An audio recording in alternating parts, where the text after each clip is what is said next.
You spilled blood within this home. You tore a mother from her children. You thought silence would hide your crime, but silence does not bury truth. The nights in Obina's compound had stretched long with silence and whispers, but on this night, silence shattered.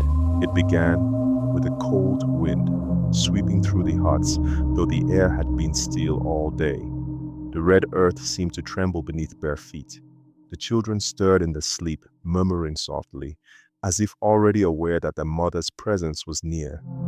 Then she came. Ifeoma's ghost appeared, no longer faint or hidden. Her figure glowed with a pale light, a white wrapper flowing as though carried by unseen waters. This time, she did not linger at the doorway, nor kneel quietly by her children. She stepped into the courtyard, her face sorrowful but resolute. The neighbors, who had long whispered about her restless spirit, gathered in frightened clusters at a distance. Some clutched charms, others prayed under their breath. Obina emerged from his hut, his face pale, his body trembling. He had tried to bury his grief, to silence the truth of what had happened. But here she was, the truth made flesh of spirit. Ifeoma, he whispered, his voice breaking. Why do you not rest? Her eyes fixed on him, piercing, sorrowful. And then, for the first time since her death, her voice came, soft but clear, echoing like the sound of a drum deep within the earth. Shall I rest, she said, while my blood still cries out? Shall I rest while my children are left in the hands of those who despise me? Shall I rest when truth has been buried deeper than my body? The crowd gasped. The children stirred awake, blinking through the moonlight, and one of them cried out, "Mama!"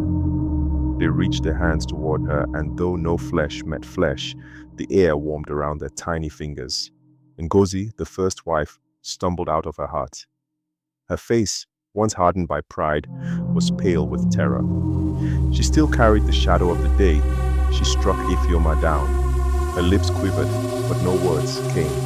The ghost's gaze shifted toward her, and silence fell so deep it seemed the world held its breath. "You," Ifeoma said, her voice steady, sorrow heavy within it. "You spilled blood within this home. You tore a mother from her children. You thought silence would hide your crime, but silence does not bury truth. It waits, it speaks, and tonight it speaks through me."